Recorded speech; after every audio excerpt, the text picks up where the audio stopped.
be doing tonight. This is a special meeting. This meeting is in compliance with the Open Public Meetings Act, and the notice has been placed in all the appropriate forums and fashions, and we are good to go. Ms. Chairwoman? Okay. This evening's gathering will be a departure from our usual meetings. We will conduct several of the usual portions, approvals, resolutions, then move to the presentation of the master plan. A subcommittee made up of members Lisa DiMarzo, Shimshi Heller, Mordecai Bernstein, and myself worked for 19 months with CME project manager Malvika Apt, planning board attorney Bobby Shea, and attorney Robin LeBeau, the township expert on affordable housing. In January 2024, the Township Council hired consulting and municipal engineers, CME, to guide this process required every 10 years by the state of New Jersey. CME expert representatives will share an approximately 60 to 80-minute PowerPoint presentation to highlight major plan points and recommendations gathered from community residents, zoning and planning board members, the planning and zoning officer, Jackson Police Department, Jackson Municipal Utilities Authority, Jackson Fire Department, previous environmental commissioner, previous township administrator, various township boards, committee members, and others. As you see, there are many visuals around the room. Following the PowerPoint, we will take a break so residents can get closer look at the displays that are included in the printed draft master plan that has been noticed and available for public preview in the Township Clerk's office since July 18th. When we reconvene, I will introduce the public portion guidelines, and the public may ask questions about the plan. When that portion closes, planning board members not on the subcommittee, our planner may have some questions for CME professionals and Ms. LeBeau prior to the board member's motion. And then the master plan hopefully will be forwarded to the town council, who will review the plan and recommendations over coming months and apply this master plan over the next decade. The final master plan will be posted on the township website. We'll now have a roll call, please. Mr. Bernstein? Here. Ms. DiMarzo? Here. Mr. Heller? Here. Mr. Rogers? Here. Mr. Dreamer? Here. Ms. Rose? Here. Mr. Weingart? Mr. Sullivan? Here. Dr. Campbell? Here. And a motion, please, for payment of the voucher for recording secretary. So moved, Sullivan. Second, Bernstein. Roll call. Mr. Bernstein? Yes. Ms. DiMarzo? Yes. Mr. Heller? Yes. Mr. Rogers? Yes. Mr. Dreamer? Yes. Ms. Rose? Yes. Mr. Weingart? Yes. Mr. Sullivan? Yes. Dr. Campbell? Yes. Also a motion for the approval of the minutes from July 7th, 2025, regular meeting. So moved, Sullivan. Second, Bernstein. Mr. Bernstein? Yes. Ms. DiMarzo? Yes. Mr. Heller? Yes. Mr. Rogers? Yes. Mr. Dreamer? Yes. Ms. Rose? Mr. Sullivan? Yes. Dr. Campbell? Yes. We have 3 resolutions tonight. We'll read each and then vote on them, please. Resolution 2025-18.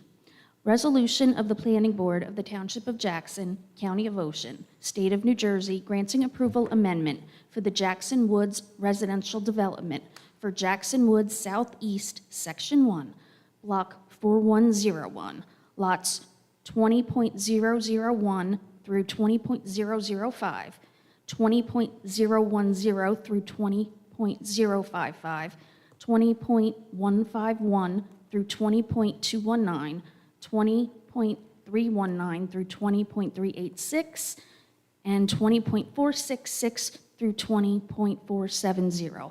All members are eligible to vote. Roll call, please. For motion. I'll make- make a motion, Sullivan. I'll second it, Bernstein. Mr. Bernstein? Yes. Ms. DiMarzo? Yes. Mr. Heller? Yes. Mr. Rogers? Yes. Mr. Dreamer? Yes. Ms. Rose? Yes. Mr. Weingart? Yes. Mr. Sullivan? Yes. Dr. Campbell? Yes. Resolution 2025-19 of the Planning Board of the Township of Jackson, County of Ocean, State of New Jersey granting minor subdivision approval with required design waivers to establish 2 new lots for G&I 11 NJ Grocery Portfolio LLC, Block 5101, Lot 1. All members are eligible except for Mr. Heller. I'll make a motion. Bernstein? Second, Sullivan. Mr. Bernstein? Yes. Mr. Marzo? Yes. Mr. Rogers? Mr. Tramer? Yes. Ms. Rose? Yes. Mr. Weingart? Yes. Mr. Sullivan? Yes. Dr. Campbell? Yes. We have one more. Yes. Resolution 2025-20 of the Planning Board of the Township of Jackson, County of Ocean, State of New Jersey, granting a 2-year time extension for Lakewood Investments LLC, Block 11701, lots 9.04 through 9.09. All members are eligible except for Mr. Weingart. I'd like to make a motion to approve, Sullivan. Second, Bernstein? Mr. Bernstein? Yes. Mr. Marzo? Yes. Mr. Heller? Yes. Mr. Rogers? Yes. Mr. Tramer? Yes. Ms. Rose? Yes. Mr. Sullivan? Yes. Dr. Campbell? Yes. We have changed to the agenda, Block 2301, 4201, 4301, lots 1, 2, 26.1, 28, 29, 30, 2.01, 2.02, and 15.1, Jackson 21, to be on hold until further notice. We should vote on accepting that. I'll make a motion to accept that. Second, Sullivan. Mr. Bernstein? Yes. Mr. Marzo? Yes. Mr. Heller? Yes. Mr. Rogers? Yes. Mr. Tramer? Yes. Ms. Rose? Yes. Mr. Weingart? Yes. Mr. Sullivan? Yes. Dr. Campbell? Yes. All right. Now we will move on to presentation of the master plan.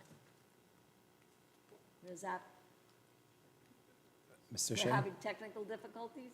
There's some technical difficulties. And what is the technical difficulty?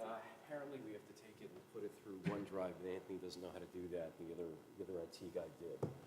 So if we want to maybe take a 2-minute break to see if we can contact the All right, other- let's do this. Let's take a break, and people can look at the displays for a few minutes while we work on the technical, please. Do we need any motion on that? Let's take a motion to take a recess. I motion that we recess for 10 minutes? 5 minutes. 5 minutes. 5 minutes? I second that motion only for 5 minutes. Okay. So if anyone would like to take a look at the displays that are part of the master plan, feel free. Planning board?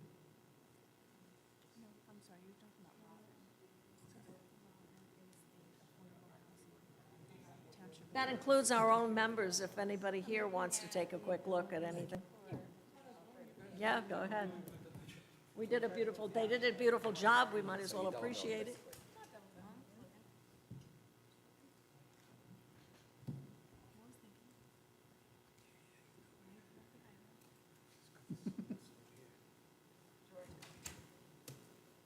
Nothing is smooth.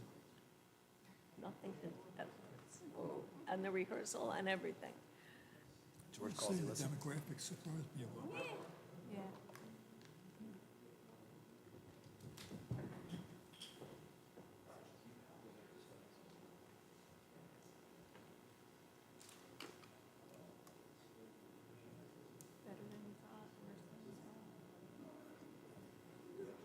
Division. Different than I would have thought. Thought that we had more the under 18. Explains the school.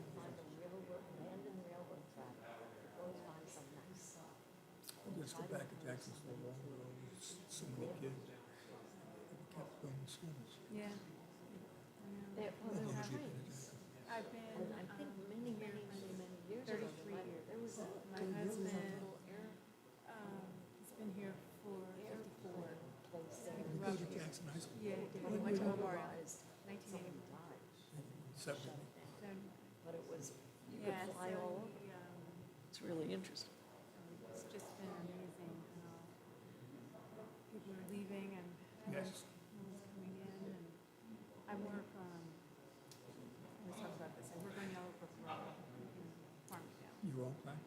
My husband No, is I'm the guy in the actually, white I shirt. work for my brother. Betty Rose's husband is Betty's. Manufacturing. We made them, we made them. So as you. He doesn't, as he's I not so come scary, he's a to pussycat. Farmsdale, I go up West Farms Road and make a left. Oh, you onto better go Philadelphia introduce yourself and then now, right because he, So on that right, it's like, there's a development, 69 homes, single family, $1 million, quarter of an acre. All young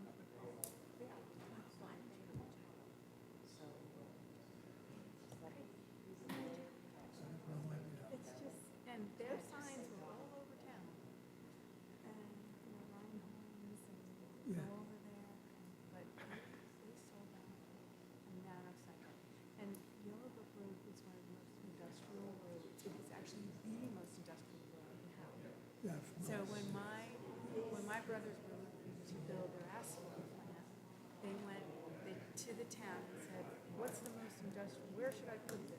And they said, if you want to do this, you put it on Yellowbrook Road. and what's the name of the asphalt? It's Greenway Industries. so what's the problem? Nice operation. Rehearsal last Yeah, you're familiar with it, okay? but it was a different time. It's a, I don't like How- the one drive either. I forget what. took some time to pass. But they had it on a, because we didn't have the, we had it up on the screens, but we didn't. Tonight's the first night of, it's youth football now. It looks like it's up there. I don't understand what the problem is either, that I'm about to go. There used to be, kids jumping around, this is not enough spots. No, I know. I've been watching the whole book. New Jackson, It used to be you could barely go down Barton Road. There was so many cars. right? Now you just, I get happy, it just keeps working. My sons went there, my daughter went to Hillbrook, and my grandchildren are all going. And what I see is the difference is amazing. We thought that Jackson Little League and Holbrook would always be separate, this was so many kids. When they combine, it just, my son's coaching right now. And it's just amazing, the transformation of this township. When did the Town project become?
a motion that we resume the master plan meeting of the planning board. So- I'll second it, Bernstein. Everyone in agreement? Aye. Aye. Okay, all right. Now we'll go forward with the introduction of the master plan. All right. Good evening. All right, everybody. Yeah, I'm going to put just a brief comment in place before we start, so we have a background on what it is we're actually doing here. So every 10 years, a township has to adopt a master plan. In our case, it's actually been 16, right? So we're on the cusp of 16 plus, right? So we need to get this done. But the purpose of a master plan is to consolidate in one place the best ideas, the best research, the best forward guidance that a town can find, provide, get experts to contribute, all in one place for land use and zoning concerns. The ideas come from township residents, they come from our zoning officials, they come from our code officials, they come from our enforcement officials, they come from all of our different experts or planners or engineers, and then we consolidate it into one place. The master plan is not a legal document, just to be clear, right? The master plan is an advisory opinion that is non-binding in nature and is simply a policy document. What I mean by non-binding is that it simply provides a roadmap on how to solve problems that the township thinks they're facing or may happen in the future, or evolution of things that have happened in the past, and it presents guidelines and boundaries to resolve those problems. It helps decision makers simply get to where they need to be, but it's a non-binding legal document. Additionally, there's an inbuilt checks and balancing system in this document, where because this is simply forward guidance, the next step is that the township takes to turn some of these ideas into legislation, into law. So just by passing the master plan in and of itself doesn't mean that all of a sudden everything comes into law. That's not how it works, right? It's simply an advisory document, which is non-binding in nature, that is advisory in nature. And without any further ado, I will leave it up to our expert planner who put this together. Thank you, Mr. Shea. Good evening, Chairwoman. Good evening, members of the board. Good evening, public members. Thank you again for coming out on this hot day where we have the heat advisory in place to listen to us and my team to provide this presentation on Master Plan for Jackson Township. Again, I want to introduce our team very briefly. My name is Malvika Apte. I am the planner, the Director of Planning Department at CME Associates. Then I have with me Mr. Nathan Foote, who is the Senior Planner at CME Associates. I have Ms. Pooja Lakshmi Hegde. She is the Associate Planner at CME Associates. And I have Mr. Kevin Chen, who is the Transportation Engineer who worked on this document with us. He also works at CME Associates. This, along with a team of several staff members, we have worked with your Township Master Plan Subcommittee, your various departments, be it the DPW, be it the Recreation Department, as well as your zoning officer, to gather intel, to gather data on this master plan, and come up with this document that we are here to present today. Very briefly, this is a very comprehensive master plan. Why is it comprehensive? Because it not only provides the three main required elements as required by the municipal land use law, but it also adds the additional elements that Township of Jackson and Master Plan Subcommittee decided that it is very important for Township of Jackson to have. This document starts with a statement of goals and objectives, and I'm going to talk a little bit more about how each element plays into being. Then you have the land use element, which basically provides you the existing land uses in town and what's the future land uses that you're proposing. The climate change vulnerability assessment, which has, since 2021, the legislation had required that every township, every municipality in the state of New Jersey should prepare the climate vulnerability assessment in order to combat the natural calamity and hazards that each municipality and its borders is susceptible to. Then you have the circulation element, which talks about the vehicular and pedestrian circulation throughout the Township of Jackson. You have the open space and recreation element, which talks about the recreation and the open spaces within the township. You have the historic preservation element, the utility service element, which talks about the different utilities that exist and proposed within the township. Then you have the economic development plan, which will talk about the job and the non-residential growth within the township. And last but not the least is your housing element and fair share plan, which again, I will get into a little more detail later. But I wanted to give you a synopsis of what this entire comprehensive master plan entails. Over the, as you heard Madam Chair as well as Mr. Board Attorney talk about, over the last about 18 to 20 months, Township of Jackson Master Plan Subcommittee has volunteered countless hours. We have contacted your various township departments, starting with your zoning officer, your Department of Public Works, your Recreation Department, as well as several other municipal officials in order to get information, what exists today, and get data in creation and have contributed in creation of this document. Very briefly, what is a master plan? As simply put, it is the blueprint, it is the policy guide document to kind of provide that vehicle for your governing body to plan for the future for your Township of Jackson. This document, as per the municipal land use law, is adopted and prepared by your planning board, which is what we are doing here today. It guides the use of land within a municipality in a manner which will protect the public health, safety, and promote general welfare within the municipal borders. The last comprehensive master plan that Township of Jackson had undertaken was back in 2009. Prior to that, there were several others, such as 1978, then 1988, and 1999, and after that, followed by several re-exams in 2001, 2004, and 2023. Township of Jackson since then, since 2009, has evolved and has seen several different types of growth within the township.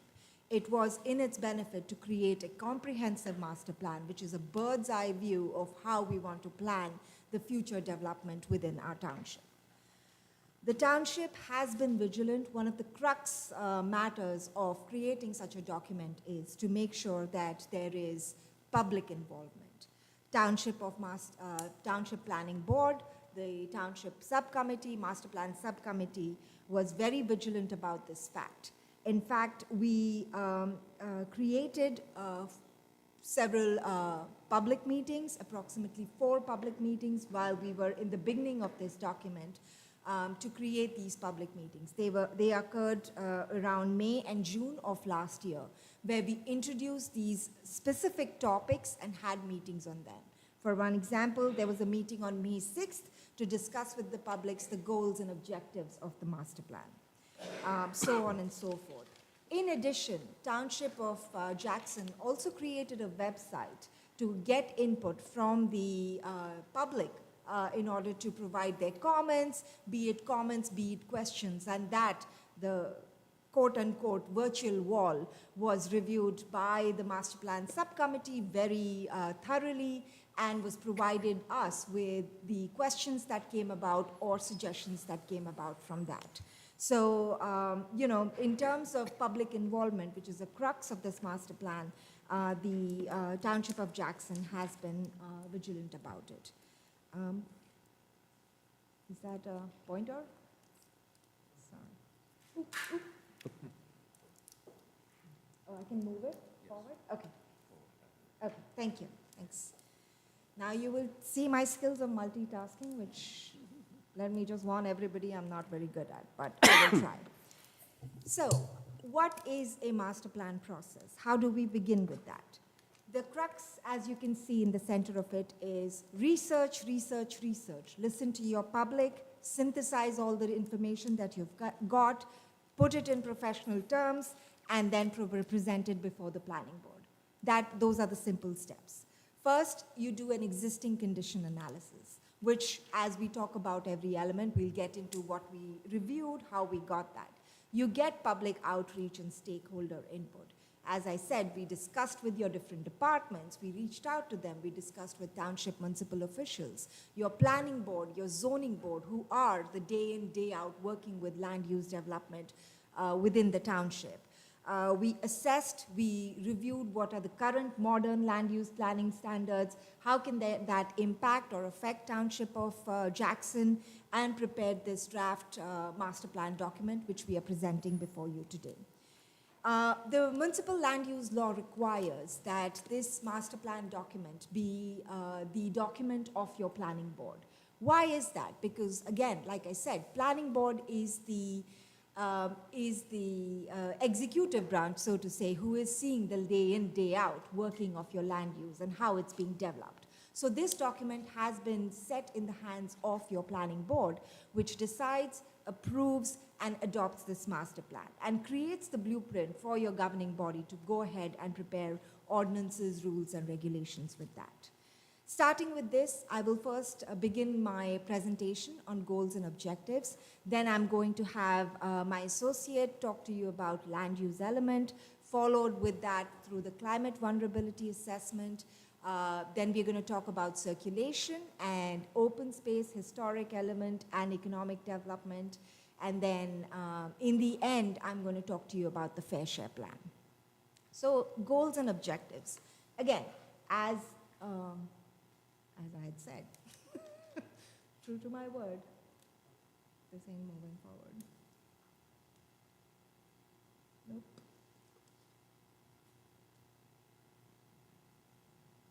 Can we just go to the next slide? Sorry.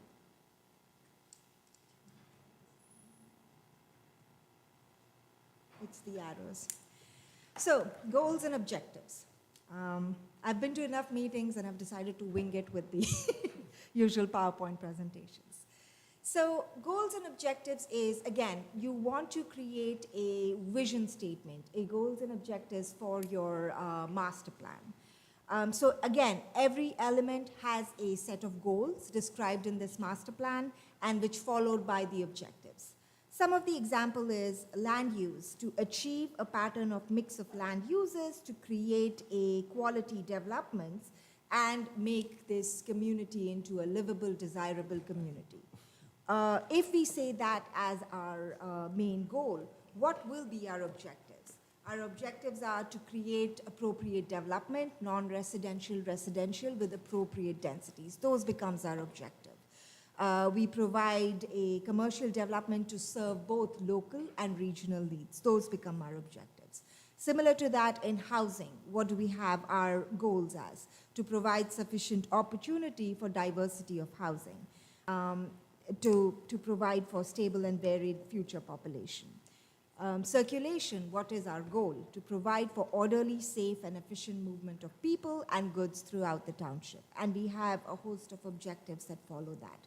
One of the examples would be to provide a proper classifications of vehicular circulation system, to work and coordinate with the county in developing a safe vehicular and pedestrian roadways within Township of Jackson. Parks and open space. Again, our goal is to preserve public land, to provide sufficient recreation within walkable distance for each and every neighborhood in the Township of Jackson. How do we achieve that? We create, a list for preservation. We provide and create a list of maintenance of parks where timely update to these parks are provided. Economic development, we again have goals and historic preservations to again maintain and historic resources of the township. So these goals and objectives create the crux, or so to say, the soul of your document, which will provide and align you with different recommendations and how they end up aligning with the goals and objectives of the master plan. Every master plan that is created in the municipality has to have a certain set of goals and objectives and vision statement. So that has been provided in this document. After this, I'm going to have my associate come up to talk to you about the demographics as well as the land use element.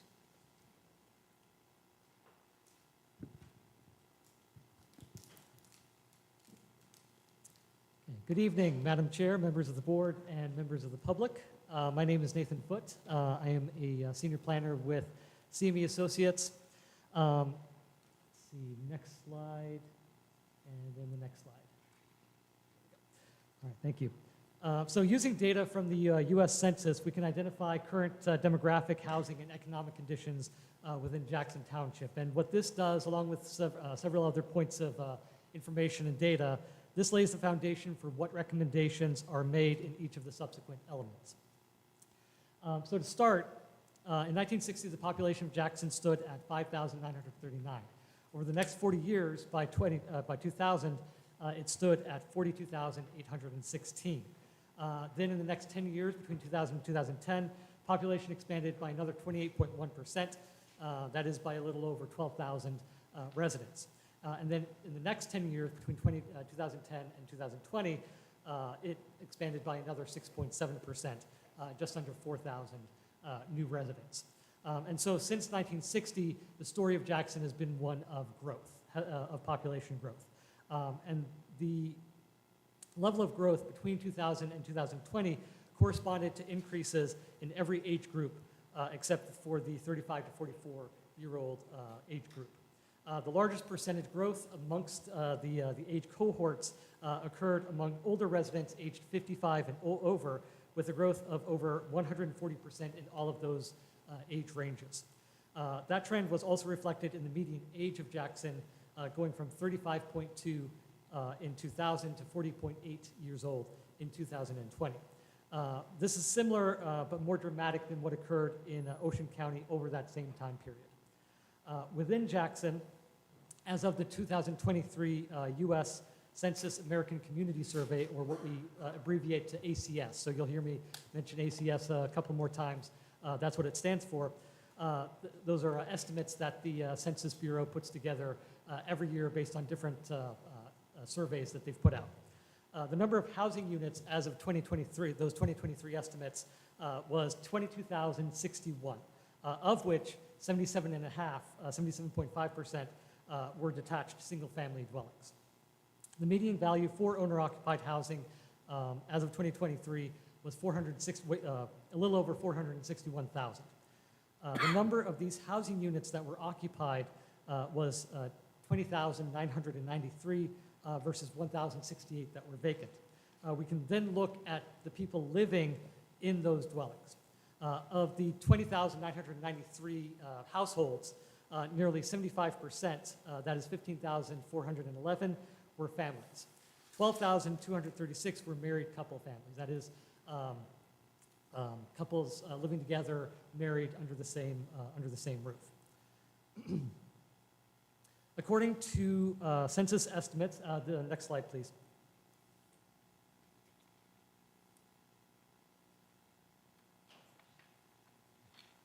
There we go. That's the key. Yep. All right. According to census estimates, Jackson has 45,358 residents aged 16 and over. This is generally what's considered working age, according to the census. Of these, 29,712 were actively in the labor market, and with this group, the unemployment rate was just 3.1%. Again, this is all based on that 2023 ACS estimates. The 28,254 employed Jackson residents were mostly employed, that is 77.4% were employed as private wage workers, with a smaller number of government workers and self-employed workers. Over a quarter, the most were employed in educational services, healthcare, and social assistance, the highest proportion of those workers. Retail trade was the next highest sector with just 13.4%, or 3,777 people. So there's a distinction that I'll make here. That is residents of Jackson who are employed. That is their statistics as far as what they are employed doing. The next set of data that I'm going to talk about really quickly are jobs that are actually existing within Jackson. So there's the residents who are employed within Jackson who go out, who might be employed within the boundaries of the township, and then there are the jobs that exist here that other people either, that employees either are living in Jackson or they're coming from outside Jackson to come to their workplace. So this next set was using data from the longitudinal employer household dynamics data set, the LEHD. And so from this, we identified jobs that exist within Jackson. As of 2021, highest proportion of jobs were in educational services, healthcare, and the social assistance category. Retail, trade, arts, entertainment, retail, trade, and the arts, entertainment, and recreation category saw declines of 4.4% and 7.1% respectively between 2011 and 2021. Transportation and warehousing, on the other hand, saw an increase in its proportion of jobs from 3% to 4.4%. Jackson continues to attract and retain educated residents. About 94.5% of the township residents possess a high school diploma or higher, which is about the same rate as that in Ocean County.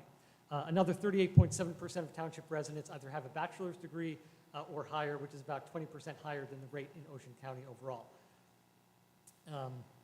The proportion of residents with a high level of educational attainment has increased over the past 10 years. All right, now we're going to move into the land use element. So this is going to be where we really start to get into the meat of the plan.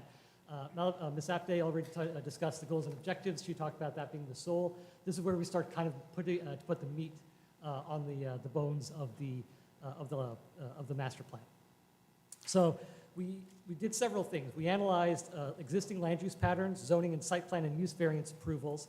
We also took input from numerous individuals and stakeholders, including the public, this board, the zoning board, the township council, the zoning officer, city engineer, board engineer, recreation officials, police department officials, and many others who have not included in that list. But they were all important in putting this together and in putting together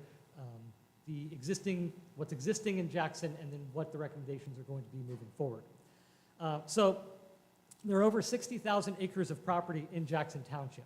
And using data from the state of New Jersey that the state created using information from the local tax assessor and additional information from township officials, we were able to determine the existing land uses in the township, and it's displayed up there on the screen right now. So a large proportion of the land in Jackson, 47% or over 28,000 acres, is identified as public property, which is owned by various governmental agencies from the local, that is township buildings and parks, to the federal level, which is mostly the military installation or the portion of the military installation that exists on the southeast side of the township.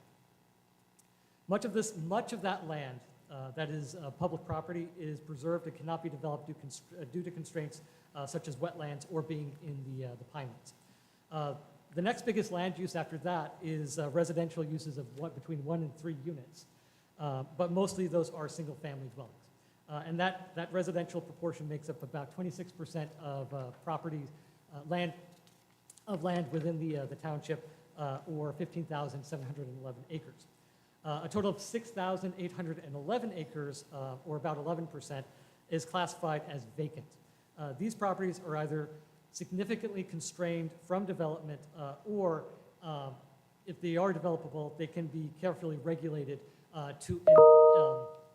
in a way that is suitable for the township and is suitable with existing land uses within the township. So that's the existing land use patterns. What we're going to talk about now is going to be the existing zoning. So there, with Jackson, because it's split between the Pinelands and the non-Pinelands areas, we have 2 different sets of zoning. We have a non-Pinelands zoning and we have Pinelands zoning. So I'm going to discuss non-Pinelands, which makes up the northern half of the township first, and then I'm going to briefly discuss Pineland zoning after that. So first of all, the biggest number of zones within Jackson come from residential zones. This includes R1, R2, R3, R5, R9, R15, R20, and R30. Major differences between those zones: minimum lot size, which can range from 9,000 square feet in the R9 district to 215,000 square feet in the R5 zone. As the name implies, they're single-family zones. Single-family residences are the primary permitted uses in these set of zones. with agricultural uses also permitted in the R2, R3, and R5. Houses of worship are permitted in all single-family residential districts, while primary and secondary schools are permitted in the R2, R3, and R5, R20, and R9 zones. There is an overlay zone for the R3 and R5 zones, which does permit primary, secondary, and higher learning institutions. The next set of zones is the multifamily zones. These are four. There's 4 multifamily zones in Jackson. The primary permitted use in all 4 is multifamily dwellings with affordable housing obligations existing in 3 of those. There's one MF zone, that's the multifamily zone, that's the general multifamily zone. The other 3 all have affordable housing districts that were part of that were adopted previously. The next one is the MHP. This is for dedicated to manufactured home parks in the township. There are just a handful of those districts scattered throughout the northern non-Pinelands portion of the township. There are 2. The next two are planned communities zones. These are the PRC, Planned Retirement Community, and the PMURD, Planned Mixed-Use Residential Development Zone. The next set are commercial zones. There are 7 of these zones, including the CR Commercial Recreation, which is where the Six Flags properties are located. The HC Highway Commercial, which exists primarily along the County Line Road corridor, and the Neighborhood Commercial zone as well. And those are smaller pockets of more neighborhood-oriented commercial, retail, and service uses scattered throughout this non-Pinelands area of the township. These provide for a variety of commercial needs, from offices to larger, more intense commercial uses to less intensive uses for those neighborhood commercial zones. Then we have industrial zones. There are 3 of these that we have identified. These include the LM, MNUNC, LM, and the I districts. The LM and MUNC LM are both more transitory districts that blend commercial and light industrial zones, while the I district permits more intensive industrial uses. Then we have recreation agricultural zones. There are 2 of these zones. There's the ROS, the Recreational and Open Space Zone, and the AR, Agricultural Retention Zone. ROS permits parks, playgrounds, campgrounds, and governmental essential services, and the AR zone permits farm uses, single-family homes, and lands preserved for farming. Final thing I'll talk about within the non-Pinelands is going to be the Conservation Zone Overlay, and what this does is it just restricts development around wetlands, or at least constrains it, maybe not restricts it, but constrains it with additional requirements for that kind of development on those properties that have that Conservation Zone Overlay within them. So that's the non-Pinelands section. That's the northern half of the township. Next, we have the Pinelands zoning. The Pinelands zoning is related to the Pinelands management areas. So the way that this is set up is that the township has to work with the Pinelands in order to adopt these zones. So the township adopts the zones, but they have to correspond to the Pinelands management areas overlaying the township. So what we have here, we have multiple zones within the Pinelands. We have the preservation area, which includes residential, which the permitted uses within it include residential, recreational uses, which include forestry and fish and wildlife management uses. Then we have forest area zones. These are also preserved areas. However, they do permit single-family homes at various densities, very low densities. Then we have rural development zones. These are mostly single-family residential development on large lots, but also permits agriculture, forestry, and recreational facilities. We have the military installation, which on the map is that gray portion down in the southeast corner of the township. I don't think I need to explain what that relates to. Then we have several zones within the Pinelands Village, Regional Growth, and Pinelands Environmental Development districts. These are more village-type developments that include houses that permit such uses as houses, schools, and government buildings.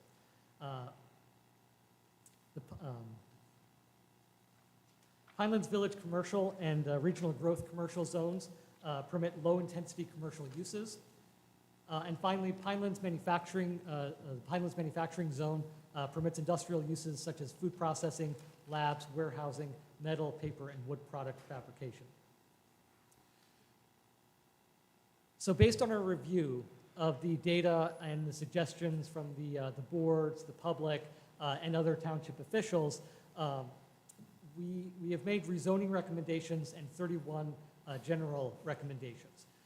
So first, as far as rezoning or land use recommendations, a couple of the big ones that we have are, there were several areas of the township that were zoned to R5 despite already being developed with single-family dwellings of around 1 acre in size. What we're doing is we're recommending those to be rezoned to R1 to match that existing land use pattern in those areas. Another one is related to mixed-use districts.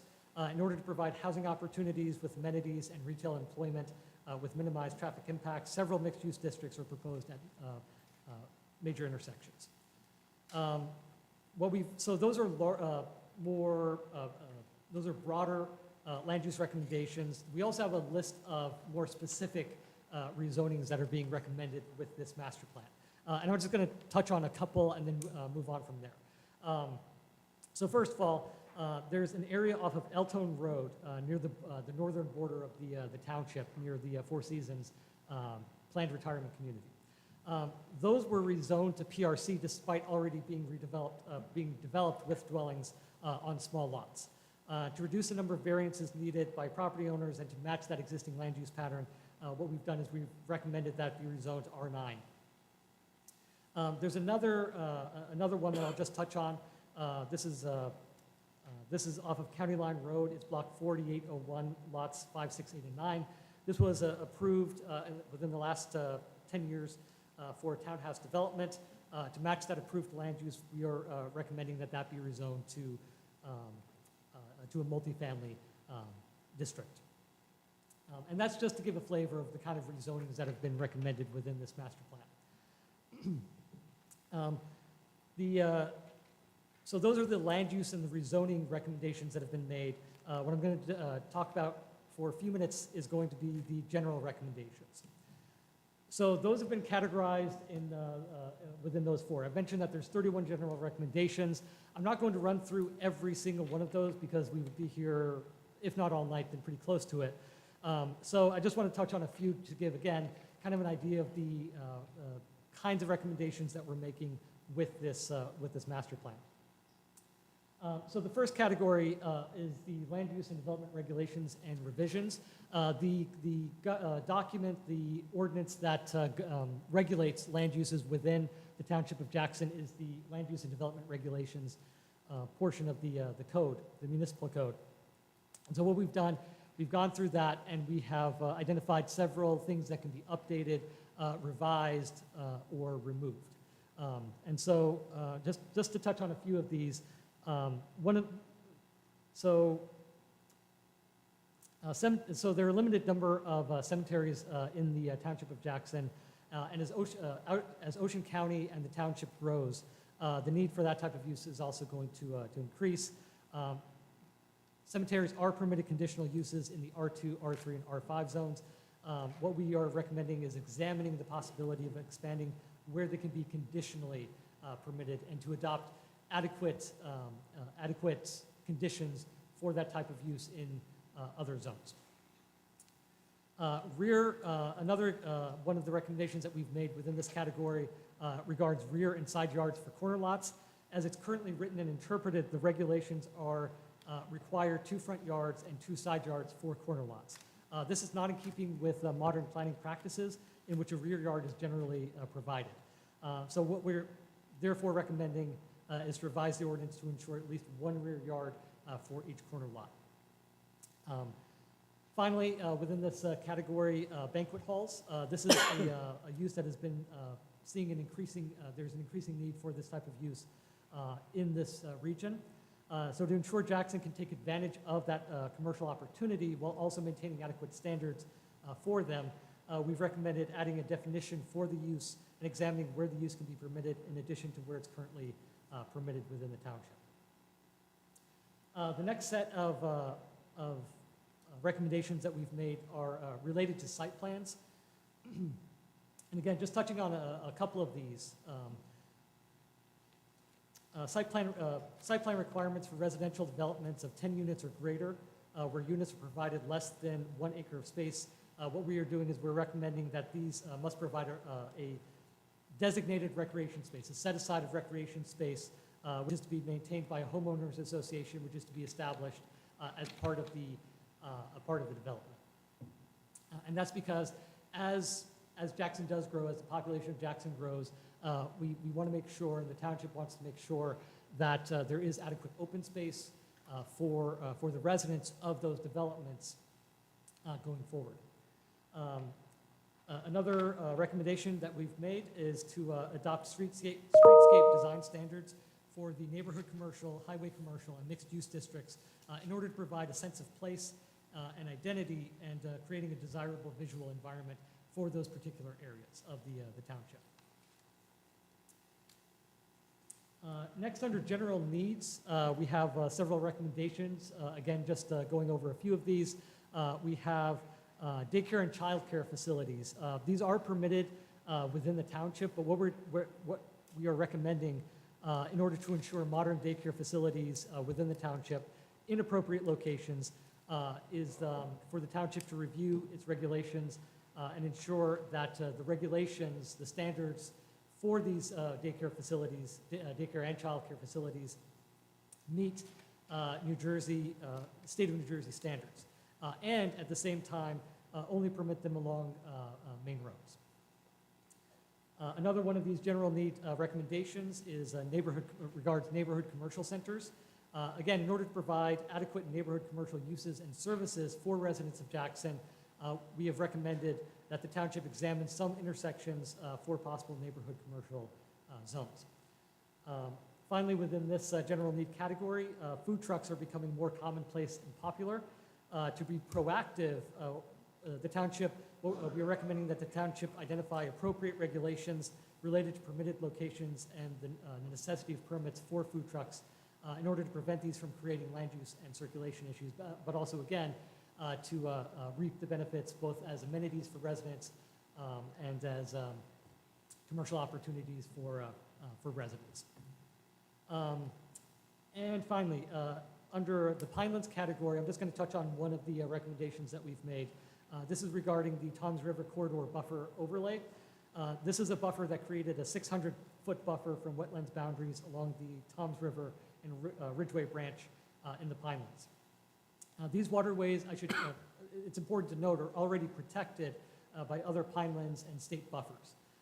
This additional buffer hampers development potential, while not, again, there's already those buffers that exist. So this adds to that, and so we've recommended that the township work with the Pinelands to review and possibly amend that overlay. And that does it for the discussion of the land use element for this portion of the presentation. And so I'm going to hand it over to our associate planner, Pooja Hegde, to carry it forward.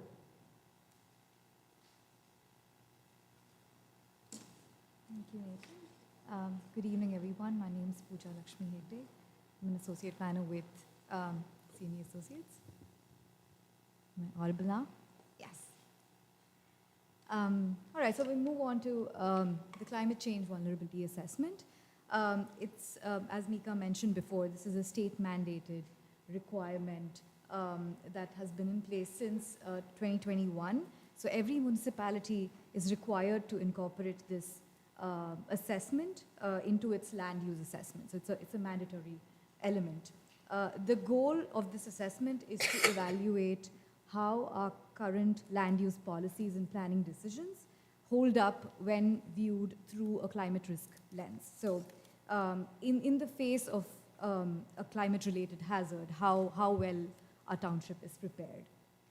Under this assessment, there are some key components that include an analysis of both current and future climate threats to the township, a future build-out analysis, a map of critical resources.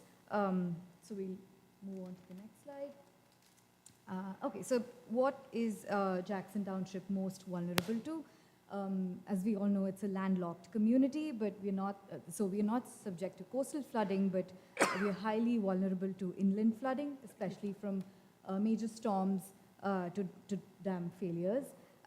We're also at risk for wildfires, since we are in the presence of the Pinelands area. In recent years, the township has also experienced impacts from hurricanes and tropical storms. We are more prone to damage from tornadoes and severe windstorms as well, since we have presence of high number of manufactured homes. This is a map. We've identified all the critical resources, facilities, including police stations, fire stations, emergency shelters, so that to ensure that all of these facilities, which are critical, remain functional and accessible in the event of a disaster. We move on to the future build-out analysis. This analysis is conducted to understand how much more land could be developed under certain zoning if built to maximum intensity. So this helps us identify where future growth might intersect with future hazard zones, so we can plan smarter and more sustainably. The methodology includes us identifying all vacant parcels, and then subtracting all the constrained lands. By constrained, we mean if they're lying within wetlands or flood zones, we subtract that, and then what remains is integrated with the existing zoning regulations. So the findings were that we have 576 acres of land, developable land under non-Pinelands region, and or close to 592 acres of developable land under Pinelands region. Moving on to recommendations. So the recommendations under this assessment are essentially tied to every other element. We just incorporate, resiliency in all the other elements. For example, in land use, we talk about conservation zone overlay, the requirements of EV vehicles in every new development. When we talk about circulation, we talk about complete streets policies, pedestrian and biking plan. Similarly, for open space, we talk about preservation of open space. Sure, yeah. So we move on to the circulation plan now, and I invite Kevin. Thank you.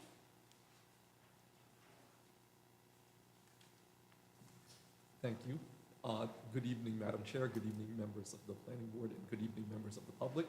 I'm here to discuss the circulation plan and part of the circulation element of the master plan. Basically, we have here a map of the existing road jurisdictions, and you'll notice a very dominant color on these maps. It's the reddish, pinkish. It's mostly a reddish color. But what that symbolizes is that a lot of the roads within Jackson Township are under county jurisdiction. There's a little over 25% of the roadways in the township are under county jurisdiction. During the process of gathering all the existing data, what we also did is we reached out to Ocean County to gather additional information. So we gathered the traffic data from the various reports from the Planning Board and Zoning Board, but also from any reports that the county had available at their disposal. And so the next thing that is shown here is that we've got the areas of the proposed and approved developments that are about to come forth in the township. The importance of all the roadways being under county jurisdiction being pointed out in the master plan is that for a lot of these roadways, since they're under county jurisdiction, there's not just approval from the township that is required. There also has to be approval from the county as well. And one of the reasons that the county approval is needed so that they can put together, their portion of their plan for future improvements to county roadways, and some of which are within Jackson Township. So the purpose of updating the circulation element is to provide a picture of the county roadways, county improvements, the county roadways, so that the county can put on their master list the roadways and intersections that would be necessary for future improvements. All right. So this is a map. This is a map of the traffic along the township. It's a little bit using an aerial, but the interesting thing is that there are red dots along most of them, or if not all of them, are along the eastern side. These red dots represent the top 10 intersections in terms of traffic passing through the intersections. And I want to take a step back to clarify that when we collected all the data, some of the data from those reports, everything that we gathered, were from different years.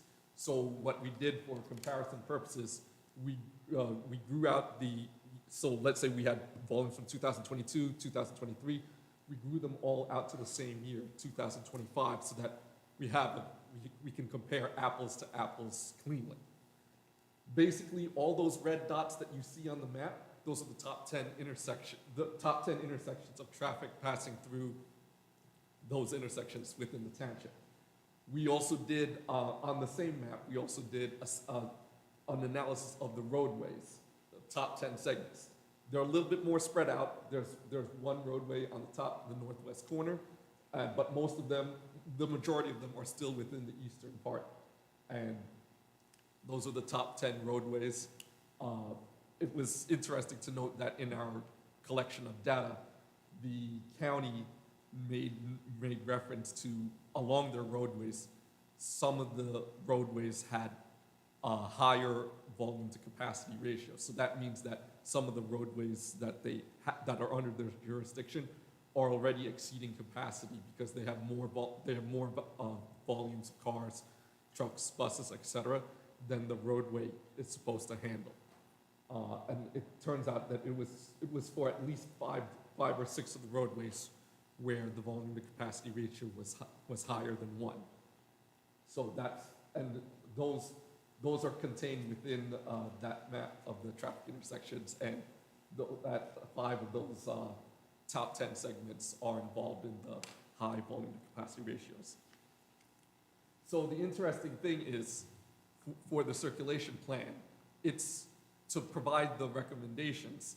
All the roadways, the intersections, they're listed so that we could present to the county the high traffic roadways and intersections that need to be studied and or need improvements. Now, there are some intersections and roadways that are within the master plan that they've already indicated that there are planned improvements. Some of them were for later this year, some of them were for future years. But there are other roadways that are not listed in that specific table of the known improvements that we've listed here, so that they can add it to the list for future projects, so that when they go ahead and improve these roads, that they'll know which roads, which intersections to look for. The interesting thing with these roads and intersections is that we've highlighted these so that traffic studies can be taken. So basically, while we've gathered the traffic data from these intersections, some of the traffic data, even though they were collected in 2022, 2023, et cetera, still there may be characteristics that have changed. So we need the traffic studies to bring the existing data up to date. Maybe there was an increase due to a development that came in. Maybe there was a change in the traffic pattern that was not previously known at that time, but is now known now. So the traffic studies that are recommended for these top roadways and intersections in terms of traffic, they'll collect the data for the volumes. They'll collect the data for accidents. They'll collect the data for the existing roadway geometry. You know, how many lanes, the presence of a traffic signal, or presence of other traffic control devices, if any. And then the traffic studies are then analyzed, evaluated to come up with the specific recommendations for that roadway or intersection as applicable.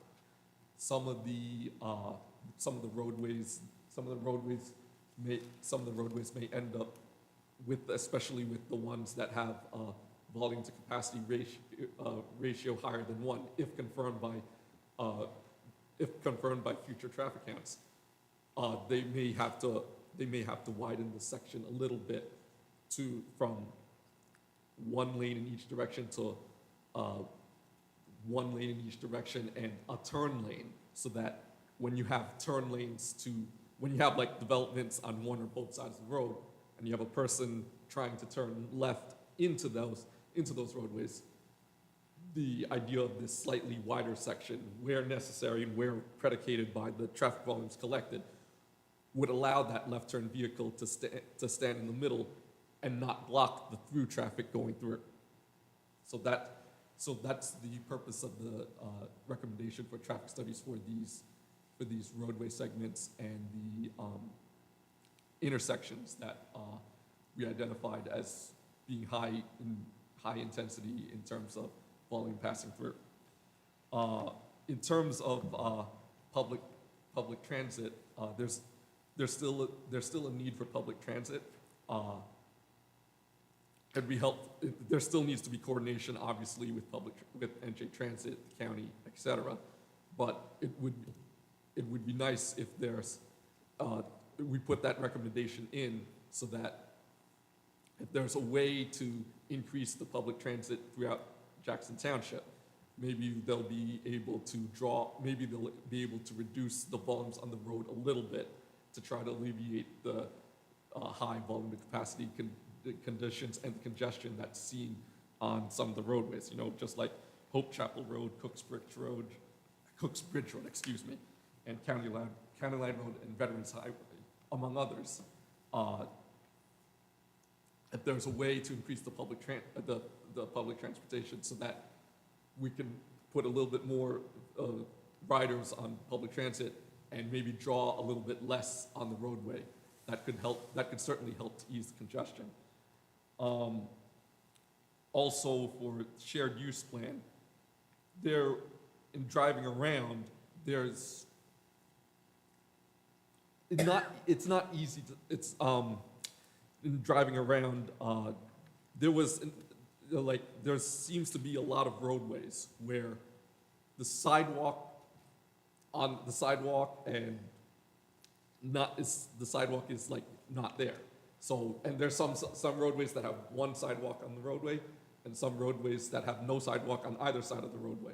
So one of the goals of the circulation element of the master plan is to put recommendations in to increase the presence of sidewalks, especially where the future development is coming in, so that when the future development is coming in and they have a need to like walk within those development areas, or even to an adjacent area where that adjacent area is walkable to, the addition of new sidewalks would only help benefit the areas that need the sidewalks for. And then the street design standards, as I mentioned, some parts of the roads just have one lane in each direction with very thin shoulders and no left turn refuge, no center left turn refuge. So part of the updating the street design standards is where applicable, if the street design, especially in the new developments, needs to be updated to accommodate the traffic coming in, the updating of the street design standards is for that. And a lot of these improvements, traffic signals, increased roadway width, increased transit, et cetera. Especially if they're on county roads, they'd still, if it's transit, obviously it would need transit approval too, but especially along county roads, it would still need county approval because of the county having jurisdiction. The county is gonna have a say in the improvements that are being pursued at these roadways and intersections. So I'd like to conclude that we put in these recommendations within the circulation element of the master plan, but it's also important to keep in mind that that a lot of these recommendations are going to need county approval, county buy-in, county coordination, et cetera, because a lot of the roadways, 25% of the roadways in Jackson are under county jurisdiction. So it's just important to keep that in mind as going forward in terms of the improvements that are necessary to the transportation network.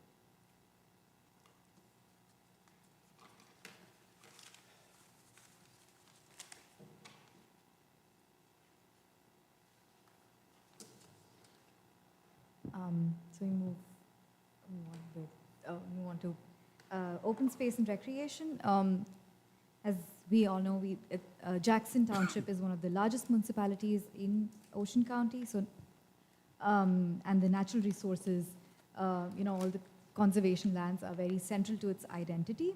So this element deals with all kinds of public open spaces, developed, non-developed, recreational facilities, passive, active. We talk about pocket parks and everything. And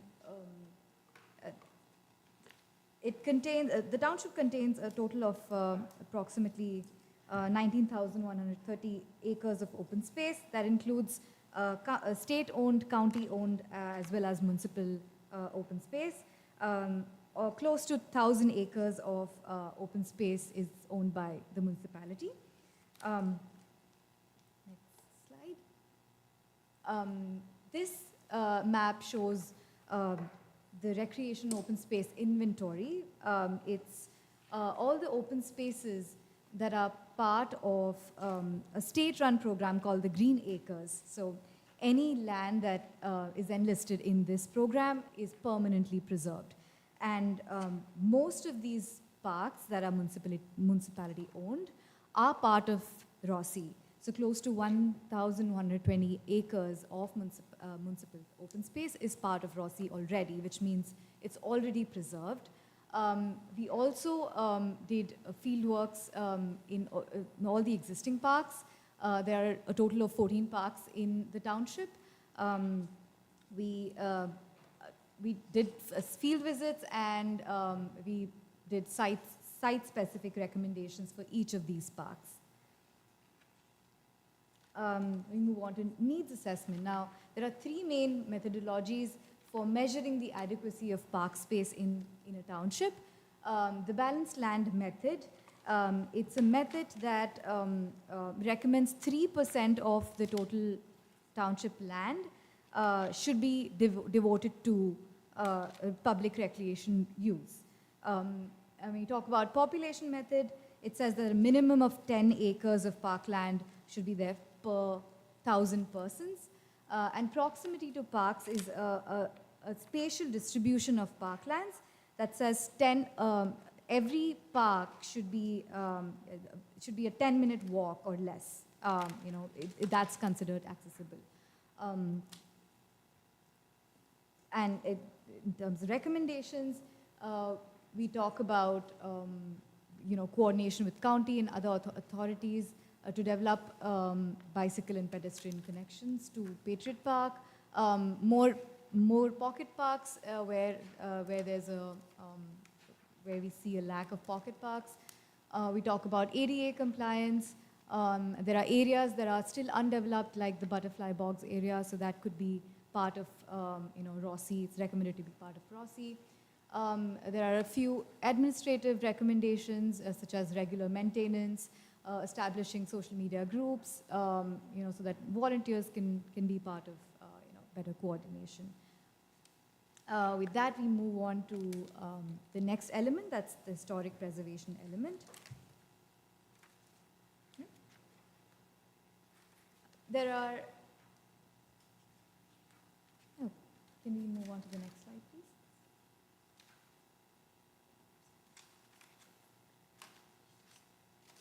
The next slide. So there are several sites of historical significance in the township. And the township also has a historic district called the Cassville Crossroads District. So this includes some significant buildings. So as part of the element, we've outlined some key recommendations, one of which is, recommending that that the township reinstitutionalizes the Jackson Historic Preservation Committee. We recommend that the township undertakes another survey, historic survey to update the current inventory. We also recommend that we adopt new design guidelines to ensure any new development that comes in the historic district or area is compatible with the local character. Finally, the economic development element. This includes, background on our workforce and non-residential growth.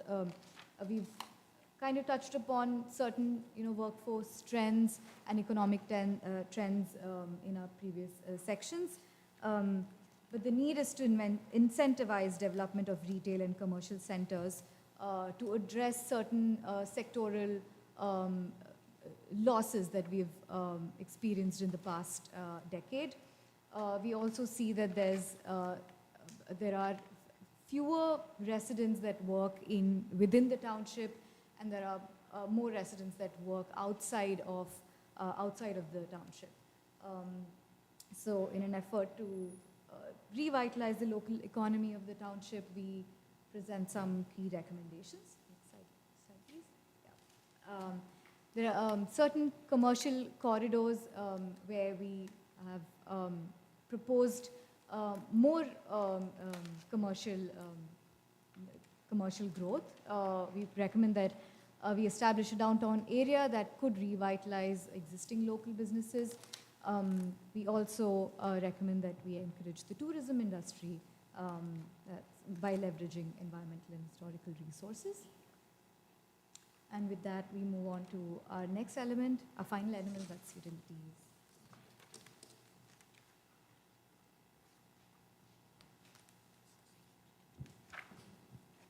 Okay, just very briefly about the utilities element.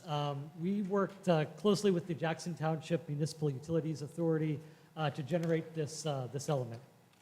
And a key point to be made here is that wastewater and water service mains are built on, currently are built on a project-specific basis. That means that a project is approved, it goes to the, goes to the planning board, goes to the zoning board, gets its site plan approval, and it goes to the utilities authority, and it has to be approved by the utilities authority before they can move forward. So there has to be some kind of agreement, there has to be some kind of institution of either they're already in a service area or they have to expand on that project basis the water service or the sewer service to that development.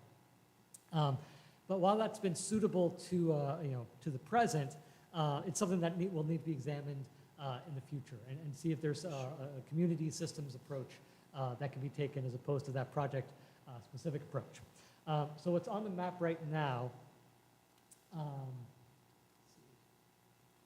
was there a water distribution? Okay, good. So just very quickly, so what this is showing in the blue is the existing, and then in the red are proposed extensions of water service lines.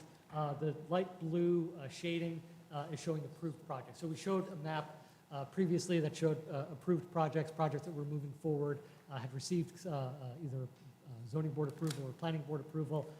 Those are lining up with what those light blue shaded areas. So what's happening with this is that, again, it's showing that project-specific planning for utilities within the Township of Jackson, in this case, water distribution. Again, in the future, we have to look and see if a community systems approach is more suitable. But as currently stands, this is the way that things are working out with specific projects having to build in additional water mains, sewer mains, if they are needed. And then as far as the wastewater or sewer, this map is showing the existing sewer service areas. And the thing to note is that the projects that have been approved to date are largely within those service areas as they currently exist. And that map that back in the corner, in the oranges on that map, those are the approved projects or the extensions, the changes that are being made to the sewer service lines. Those are all as currently, as the most current that we have from the Utilities Authority is that those are within the sewer service area, but what they're doing is they are increasing the number of mains, the gravity mains that will draw out the sewer and sewerage into the overall system and then send it along down its path, which in Jackson's case, it goes down to one of two sewer treatment facilities, regional sewer treatment facilities. So there's no local administration of that, or I should say, no local sewer treatment facilities. Those are at a regional level that are collected by this regional authority and are treated at the same, at one of several locations. And that does it for the utilities. Now we turn it to the final, I believe, section, final element of this. All right. So in conclusion, we learned about the land use element and all the elements that followed.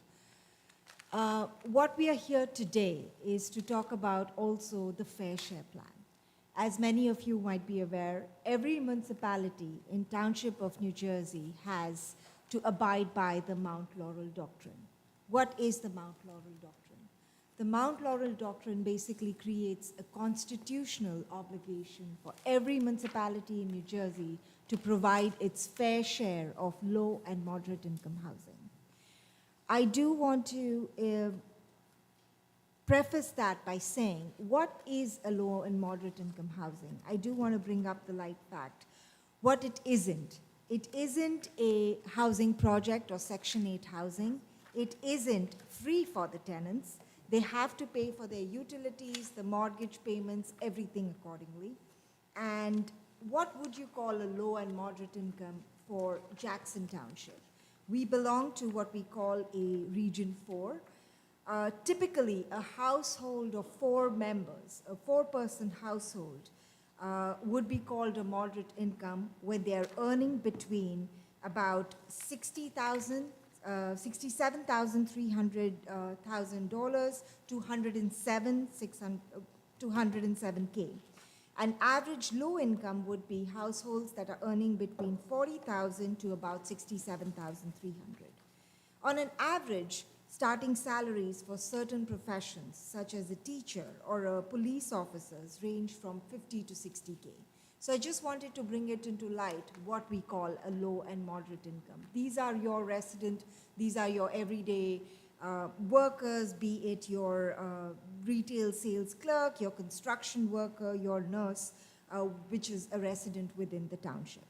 So basically, that is what a fair share plan is about, creating equal opportunity, equal variety of housing throughout your municipal borders in order to provide that variety of housing, that affordability that would eventually, persons such as these in these professions are able to afford.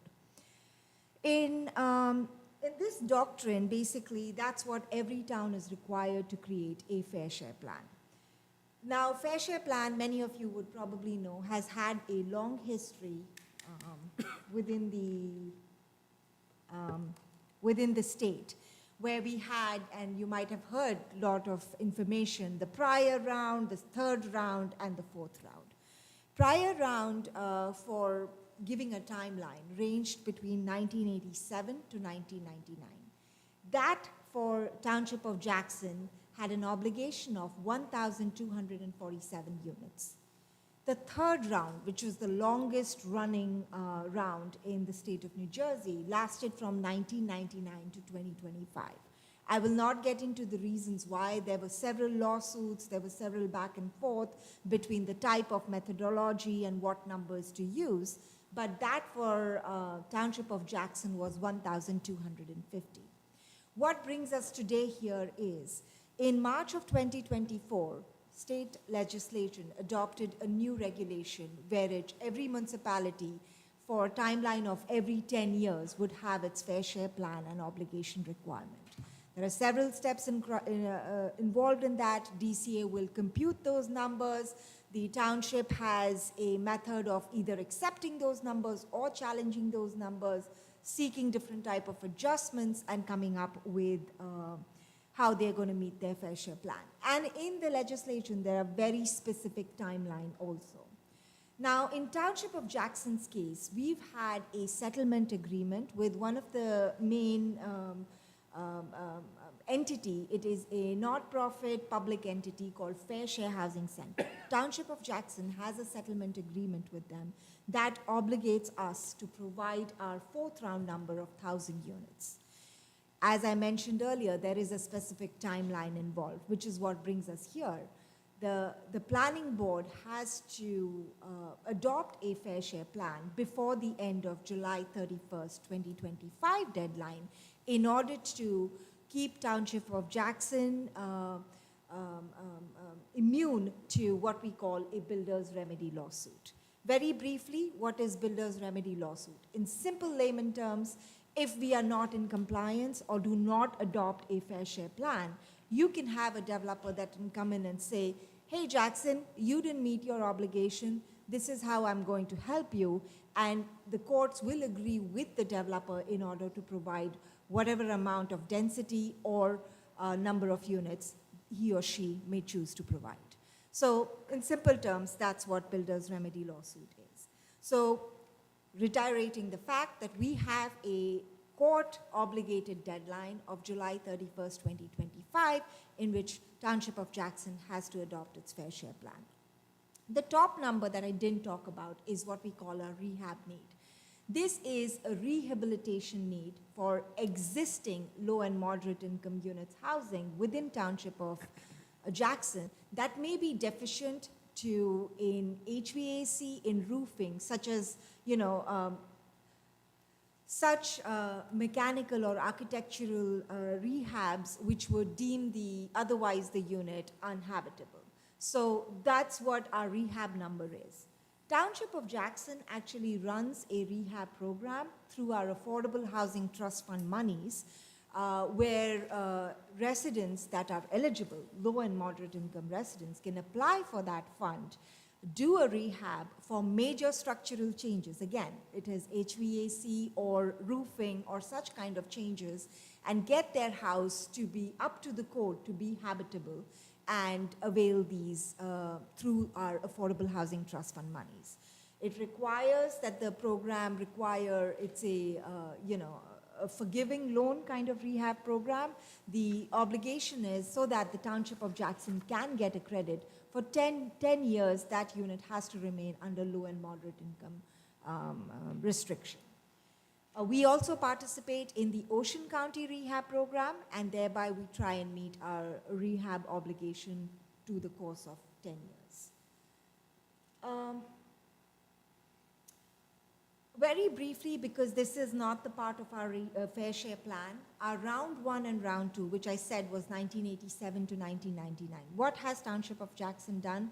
We did adopt a housing element fair share plan back in 2008, and before that in 1995 to prove that how we're going to meet our fair share plan.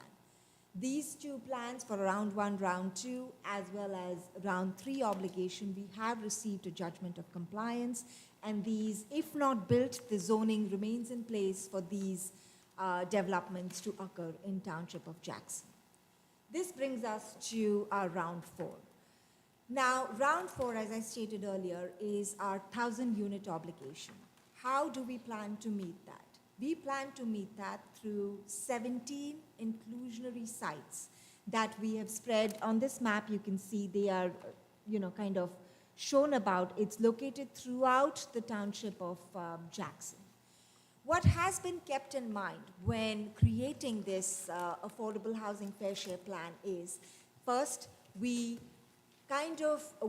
do keep in mind the general character of Township of Jackson.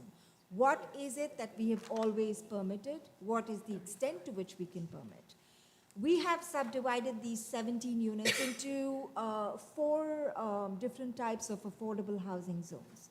The main difference between them is just pinelands and non-pinelands. But at the crux of it, several of them are proposed as mixed-use districts. That means there would be certain section of obviously residential development, but it will also have a commercial component.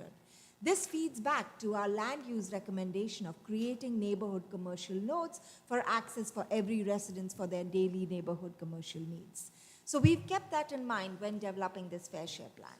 The density has been kept in mind to stay within the character of Township of Jackson, and all mixed-use districts would not exceed more than 8 dwelling units to the acre.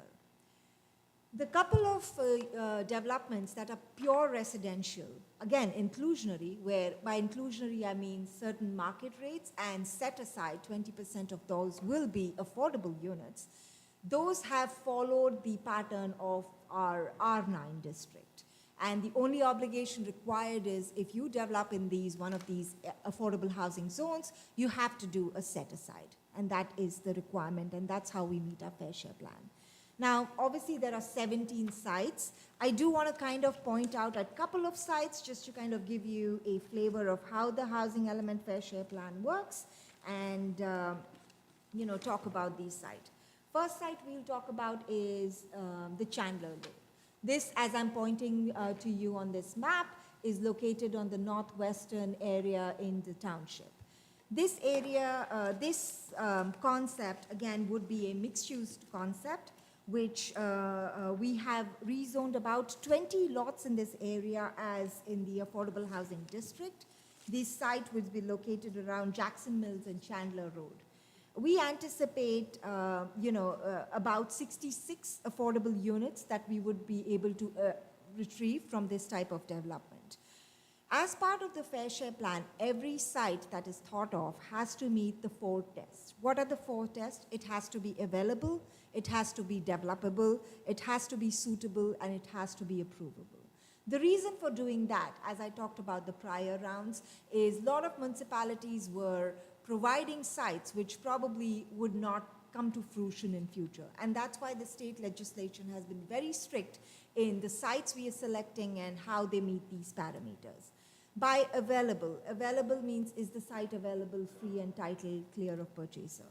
Most of these sites were received by the township subcommittee through the developers. Those are the contract purchasers.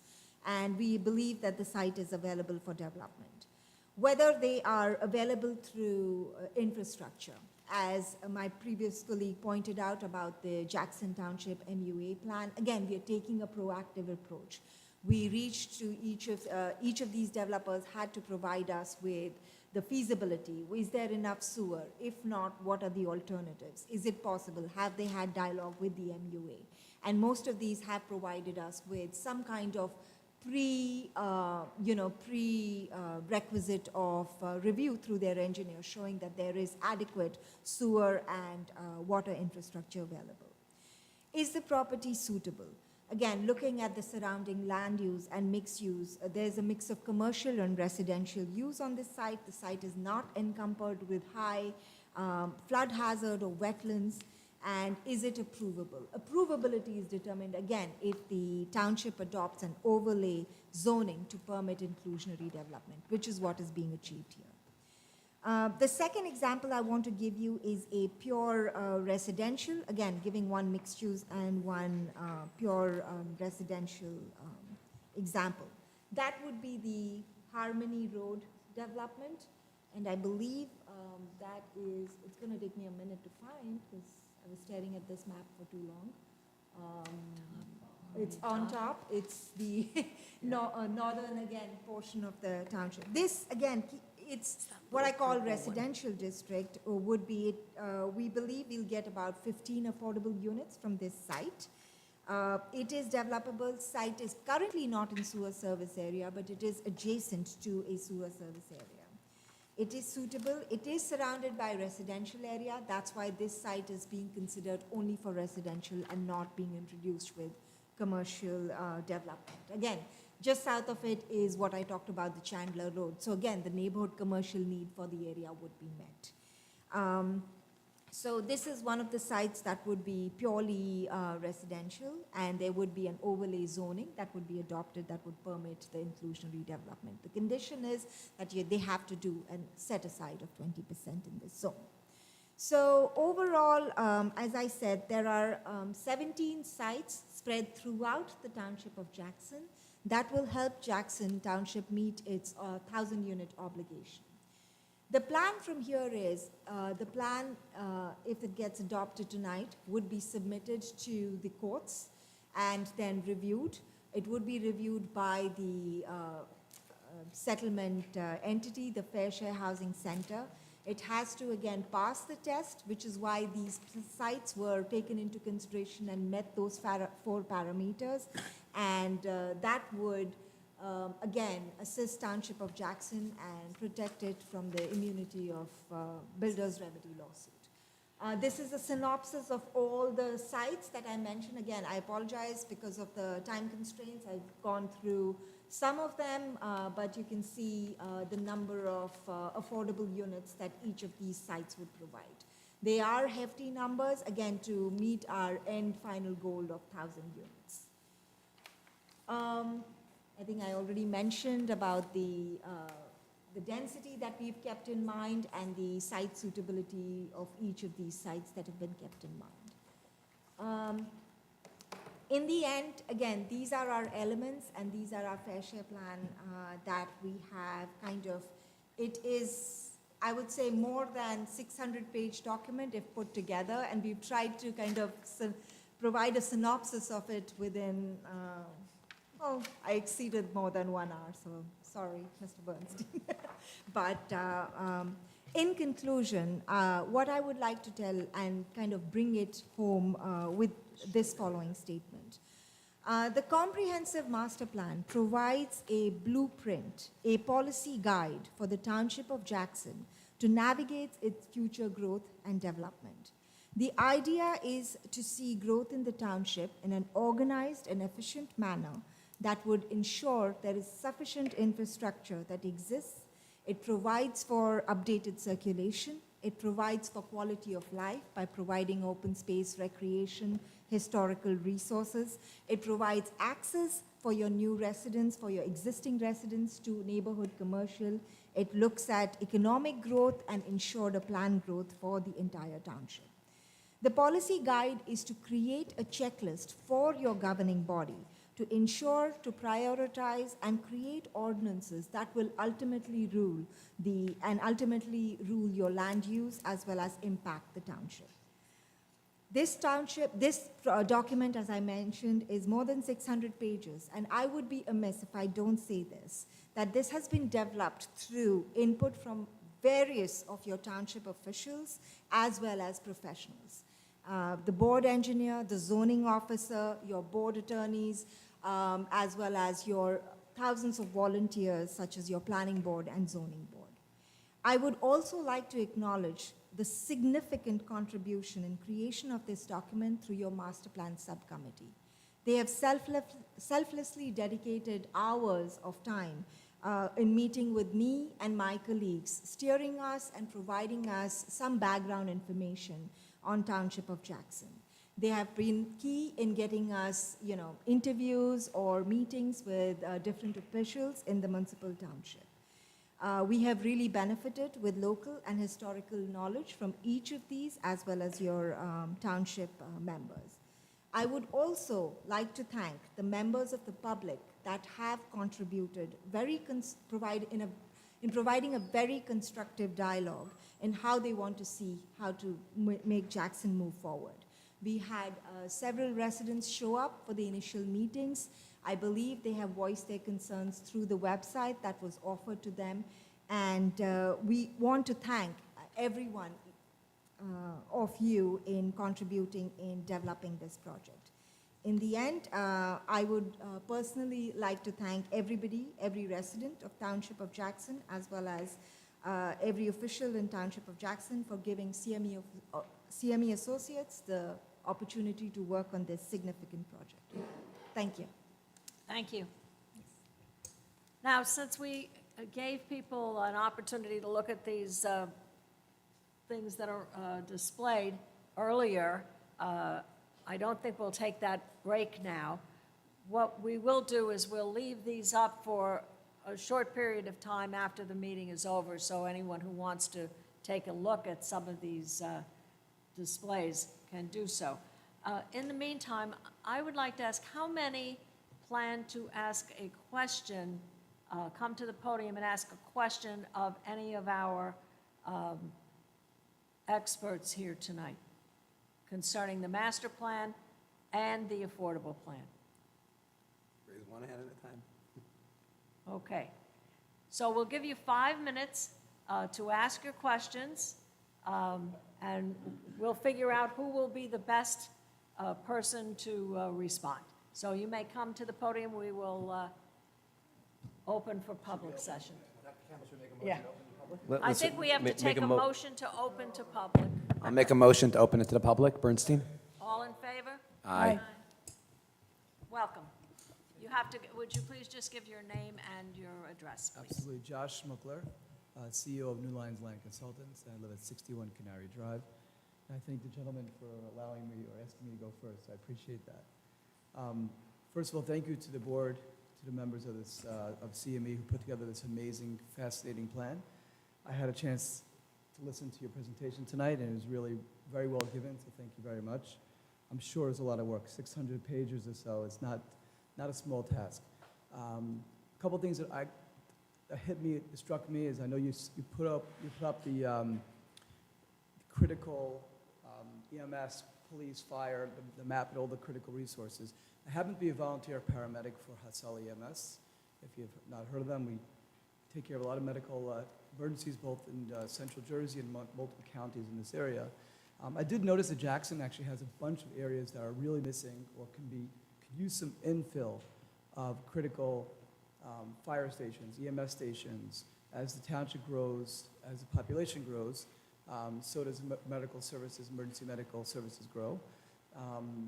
Perhaps in the master plan, there could be an update put in there to state something along the lines of larger developments who develop, if they should possibly donate some land or donate or build towards infrastructure. My firm has done business in Central Florida for large tracts of land, and it's very popular there, where we put a fire station adjacent to a project that's part of it, sort of giving back to the communities. Of course, that should be something that should be given and taken in account by the planning board or the zoning boards. That's giving back while you're doing development, and it can't be for small projects. It would have to be something for larger projects. But I think that's something that would go a long way for the different volunteer organizations and even paid organizations for the township. It's something that we have to keep on looking at in critical infrastructure. It's something that did strike tonight, something that should possibly be in the master plan. The only other question I had was for the fair housing plan. I did notice briefly that in the round 2, it looked like there's more rental than actually was stated there, I believe. If that's the case, we should have some more bonus that we could possibly shift out towards 3. I think eventually, I believe that the state housing is trying to look for getting into, to go away from rentals over time. They don't like the bonuses. They don't think that's as fair. They like going to the straight sales. It does give opportunities for young families to eventually actually own their own home. It's something that other townships have done and done remarkably well. It allows couples or families to get into homes at a very, very, very low price point, which today is almost impossible without fair housing, and it allows them to have their own home. So it's not just a rental that you're there for 2 years, 3 years or more, it's something that you can develop into your own home. If it's possible, if it can be looked at, just double check, because if we can shift some of those rentals into, I guess round 4 doesn't look like you have any rentals at all. It looks like round 3 has some. If we can look at round 2, if we have enough credits towards round 3, perhaps it will benefit the township to have this as more for sale, which long-term helps families, in my opinion at least, tremendously. And the state, I believe, Housing Council says so as well. All right, so I'm going to try to answer it in parts. So you're right, the prior round and third round did have some of the rental developments proposed. However, the fourth round has its own set of rules and regulations. First of all, you're very right, the state wants us to move away from rentals. That's why in fourth round, there is no bonus credits for providing rental. And I think I had mentioned the Township of Jackson is one of those towns which actually proactively, even before the fourth round came about, did a settlement agreement with one of the main objectors, which was the Fair Share Housing Center. And part of that settlement was not to provide receive any kind of bonus credits. We have to actually build these 1,000 units in our fourth round. So having said that, that's why there are no rentals being proposed in our fourth round. All are for sale units. Even if they are rental, we cannot claim any credits for them. Going back to the prior round and the third round, we did meet our quote-unquote the requirement, which was 1247 and 1250. So even if we move about to move the credits and get bonuses, we can't carry them forward to our fourth round because we have to meet the fourth round on its own of 1,000 units. So that's... I just think that there are more actuals, even without the bonuses, I think there are more actual rentals in round 2 that can potentially help us in round 3. It's something that I would, it's not for tonight, I can email you some of the data that we have as well. Yeah, definitely. I think it would also help you to, this entire, believe it or not, these 600 pages will be posted on the township website. And at that time, I think you will see that there are a large variety of single-family homes that will be available under this affordable plan. Not just rentals, but single-family homes. So I think you'll see that these are becoming available. Also, we have spoken and we work very closely with the fire department and the emergency services, all of them. And we know that that need is definitely here and even more so. So we'll be working with within the planning board, and I think these things will be worked on within the township from the town council with your suggestion. Thank you. It's a good idea, Josh. I can tell you, representing my firm, that the clients that we're bringing, the plans that we're bringing to the planning board and zoning board, we will be asking our clients as much as possible to do that, and you may start seeing that on larger plans. Thank you. Thank you. Dr. Campbell, can I just quickly ask a question? With Ray here. Ray, as our firefighter here, do you like that concept? To address what your question with fire. Right now, we're in the process of consolidation. It's not an easy process, it takes a long time. 10 days ago, we actually started, we have 4 districts in the town. District 1 and 2 have been consolidated for a few years now. We're trying to get District 3 on board. There's a little bit of pushback, but we're trying to get past it. But Districts 1 and 2, 10 days ago, Sunday morning, 6 a.m., started 24-hour shifts. So now, with the decline of volunteerism, we've now gone the next step forward in the future. And hopefully, when District 3, District 4 get on board, there's actually 7 volunteer firehouses in the town that will always be here. The volunteers will always be incorporated. There's a lot of rumors that, the paid guys are going to push them out. Just as a little fun fact, New York City has 11 volunteer fire companies that are still active to this day in New York City, and they operate hand in hand. So the volunteers will always be here. Unfortunately, with changes and logistics, we are going more and more paid, which gets expensive, so we're trying to go at a slow pace. On September 11th, there's a referendum right over here on West Vets, behind the library. There's a house that the town has given the fire department the property, so we have a referendum to build a massive, like a Chicago fire type firehouse, and it's going to be staffed, and EMS is going to be incorporated with fire. So you're going to have a main hub here, which will be maintenance, training, whatever else. The outlying buildings, the volunteer houses, will have staff in it. Like as we're doing right now, we're between the Whitesville and the Cassville Firehouse with the 24-hour shifts, we're going back and forth as needed. So the future is being planned. We do have a lot going on behind the scenes. You don't really hear a lot about it, but the referendum goes through. It's a very expensive firehouse. People are worried about their taxes, but in the near future, 24 hours a day, 7 days a week, there'll be an ambulance in certain firehouses. I personally would hope that, like County Line Road, because you have the seniors there, we have the Cassville, Whitesville area, ambulance there, and like the South New Prospect, like District 3 area, at least 3 ambulances. Hopefully we can get that up to 4. There's other factions out there that do help, and they have been a very big help at certain instances. And we're trying to come forward into the whole realm of this, unfortunately, or fortunately, religious beliefs and everything. So there's different types of firefighting and EMS too that we're adhering to and we're learning. So, and it's a process, but we've actually, it's not in the plan because it wasn't really part of it, but there's a whole lot going on. So we are addressing that, and it is at the forefront. So over the next couple of years, you're going to see a whole different type of fire department and EMS here, and very, very well coordinated and very structured. We're trying. Thank you. Thank you. Good evening. You can raise that up.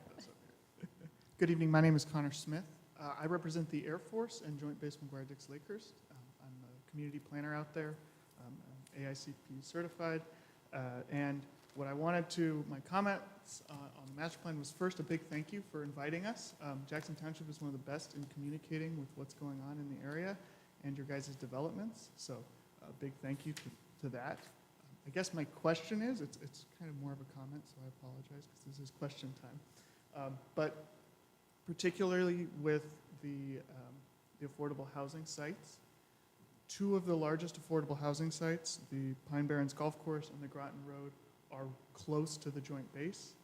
Again, the Air Force and the Joint Base is not an authority organization. We don't make your guys' land use decisions. We're just neighbors that can be kind of a nuisance at times.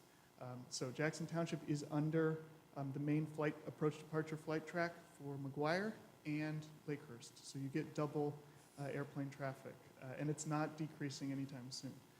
So one of the highlights, I guess the comment would be as a community, we have noise maps available, but we just want to, if we can help, make sure that we're not creating an enhanced noise environment for people.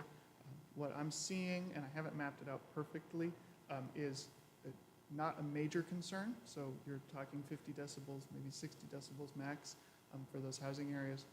But there are little things that we can do to make sure that the people, the developers and the people moving into those communities are aware that they live next to a military base, because sometimes people forget, especially, and we hear about that. Also, we do have sudden changes that can happen out there. So right now it's relatively quiet, but as we know, things can change very quickly around here. Those noise maps are excellent. And they're available online, and I know in the community where I live, they're posted on our websites. So we are aware of what's happening. And you do a good job at moving things around, so. Oh, yeah, thank you. We do try our best, but we do have some. And if I may comment, because I do live in that area, I live off of Lakehurst Avenue, and Miller, so you probably know we're in the flight plan. I want to say that the military does a very good job of moving, as our chairwoman said, moving things around. So maybe we have a couple weekends here and there where it's particularly busy, but most of the time it's comfortable. And you do, as much as I hate to use the word, you get used to it. It's almost to the point where you don't even notice it anymore. But when I first moved there and saw a shadow of a big plane going over my house, it was a new sensation, but I'll tell you, you do get used to it. And I want to thank the base and you and everyone else over there for the job you Yeah, do. I wanted to say, like, as we saw in the demographic section, there's been a big increase in number of people in the area here. And we have heard from a few people that they didn't know they were moving next to a military base. Oh. So it is sometimes a surprise to them. You know, they don't realize Jackson Township is as busy as it is. Surprise. Or as we see older community members come in, they're home all day more, and that's when the planes are flying more. So just to highlight that, if people have any questions on that, I do have some other flyers and things for afterwards. Thank you. Thank you very much.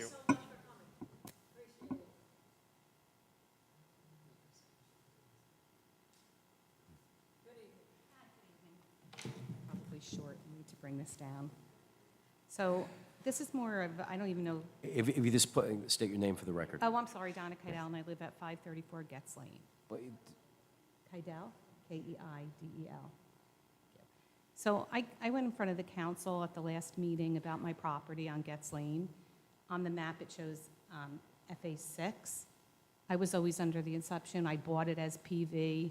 I've lived on it all of these years since 1987. Now I'm seeing that it's FA6, which I was unaware of. I was never notified. We were never sent anything in the mail. FA6 is highly, highly restrictive from what I'm reading and understanding versus PV. We already live on, you know, on a pretty restrictive piece of property. I'm believing that my value of my land has been devalued with the FA6. I want the same rights and liberties as everybody has in the township when they sell their properties. Again, I bought it as PV. I've lived on it, I've paid my taxes, I've done everything, we didn't destroy the property. I also own it, or my husband owns another property in Jackson that we found out is also FA6. They're trying to sell that property, it's just under 6 acres. If anybody was aware of the 7 Buck Club in Jackson, the Casville 7 Buck Club, that's for sale. Population has dwindled, hunting isn't a thing like it used to be. So everybody coming to look at that property, when they find out it's FA6, nobody wants it. They're afraid of the restrictions. They can't do anything with the land. I did fill out the nomination form for the Ocean County Natural Lands Trust. I would love to see it preserved. Jen Kuhn from the council also said Township might be interested in it. The gentleman that just spoke about needing a place to house ambulances just came in my mind. That would be a great place for something like that because there's a building already. There's already a parking lot. So I'm just wondering why the FA6? Why are you taking land that's already restrictive and making it so much more restrictive to somebody who already owns property, somebody who already is living on it? And when my husband is retired, we're eventually going to sell. I'm not going to live in Jackson forever. And when I go to sell it, my property is highly, highly restrictive.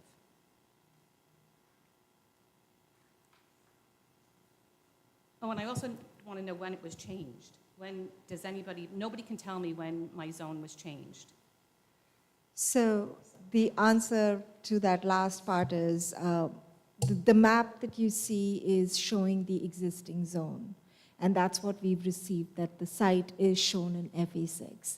I do not have the I know. previous background as to when it was I know, nobody can tell me. changed. Dr. Campbell? So what I want you to do, just real quick, so tomorrow, I want you to go directly to Mr. Papora, who's the zoning I officer. did. She did it already. She did did that. already? Yeah. I Okay. went to the Pinelands Commission. I spoke to Donna De Palma. Okay. I was in front of the council. I went to Jeff Papora. I spoke to Gina. You may want to connect with the board I also planner. called the clerk. because they told me it would have been recorded. Nobody can tell me. You may want to connect with Mr. Peters, who's the board planner. He may have the historical documents relating to that. Because I believe that Mr. Peters was involved with the 2009 master plan that I think is what changed that to the Right, and I was FA6. never notified, and I thought, but under the understanding that I should have been notified by mail. Mr. Shea, I'm just wondering if the residents we should reach out to the tax office tomorrow. They would have the most accurate data. Yeah, on- we can do that as well. Tax office, if I bring up my records, it says PV. Why don't we do this? Why don't you connect with us afterwards? Okay. And we'll at least attempt to quarterback this for you. I was right? also told by Because the- unfortunately, when it comes down to objecting to a zone change, you're about 16 years too late. So.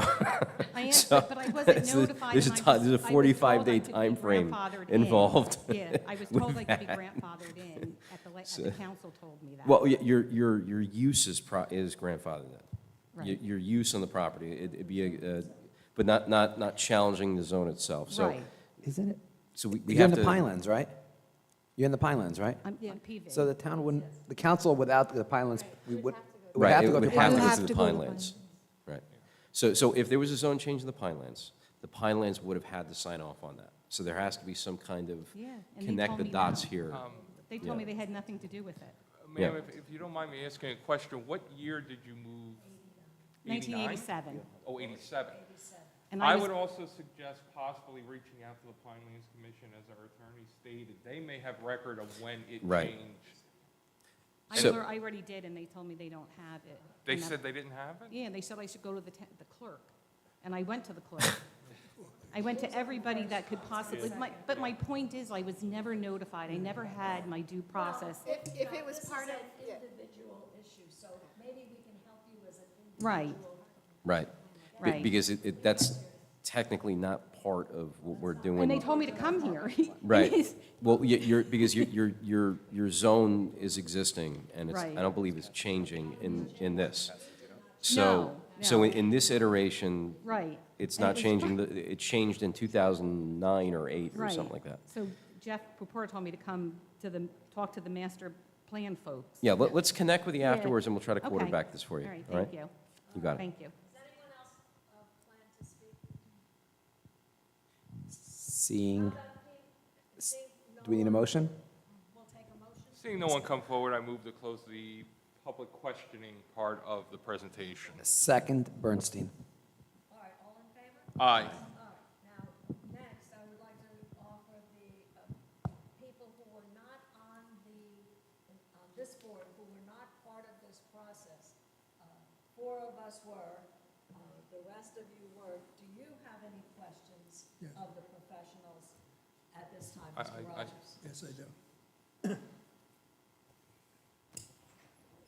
I commend the committee for their dedication and hard work on this project, and the professionals, and the excellent handout presentation and the presentation tonight. I think the work was great. I will ask 2 questions. My first might be more to the attorney, but the township's obligation on the affordable housing is the zoning. Does it go any deeper than that? No, so, So as part of the fair share plan, we have to, as a township, provide the tool for that development to take place, which is what we are doing by preparing a plan, proposing a affordable housing zones with specific parameters for that zone, and that's what we do. And the governing body, after the district zoning is adopted, keeps that in place. And the way it works is, at some point, there has to be a midpoint report submitted to the, now what we call the Affordable Housing Program, where it's almost like a report card as to what developments took place, what didn't, and why. I mean, if township has done everything correctly, provided the zones, provided the vehicles and tools for the development to happen, that's where the township obligation, and we'll still be, within the fair share plan and met our obligation. Whether that development happens or not is, there might be other factors associated Right, with we it. don't actually go into development. No, we don't That's what I develop wanted to them. make sure. Yeah, as long as we have the number with site-suitable properties, we're okay. That's what I thought. And we do as a board have to take into account when these projects come to us, they're coming to us as part of this plan. Correct. So that we have to keep that in mind, Yes, that these are requirements that we have to live up to. State mandated and litigation mandated. my second question is, having sat through many presentations in my life, are there any concerns that have not been, I'm not going to say not identified, but maybe not explained as in-depth as it should have been? Is the master plan have any points of contention that we would find with any state, federal, or residents? Maybe if I explained that we were required as a committee to do 4 elements. We did 9 because we wanted everything to line up for the future, so that the next time this process takes place, they will have this plan that was much more in-depth than was required. We really more than doubled the examinations, and the township even gave us an additional amount of money, and you'll look at the back of the master plan, for an additional demographic study, because we were so concerned about the demographics. So we've gotten more. And just Not less. piggybacking off that, so like if you're talking about like fracture points or single point of failure or barriers of entry or something like that, probably gonna be Pinelands, right? Pinelands DEP, because if the ordinances are created off of some of the recommendations, then they have to go to the administrative bodies, almost like an outside agency approval for our purposes, and they got to get validated, and they have to get approved. So when it comes down to like a single point of failure, I would probably say Pinelands, Not because ours. they have jurisdictional control over any ordinances that we even attempt to create, you know. Yeah. So from that, I can take that the committee and the professionals feel that the plan is the best they can make it, and we should move forward with it. Hopefully. That's fine. Mr. Sullivan? Yes, getting into the 4th round affordable housing sites, the 17 sites listed. Now, I believe you said that under the current way it's administered, you can't just say a site. You would actually have to have some indication from the property owner that they would be amenable to this kind of change now.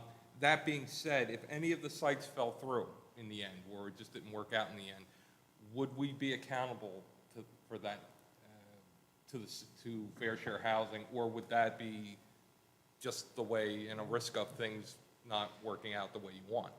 So this goes back to that point I made earlier, somewhere between 2025 to 2035, when we have to submit our report card, what has happened, what hasn't happened, and, where are we?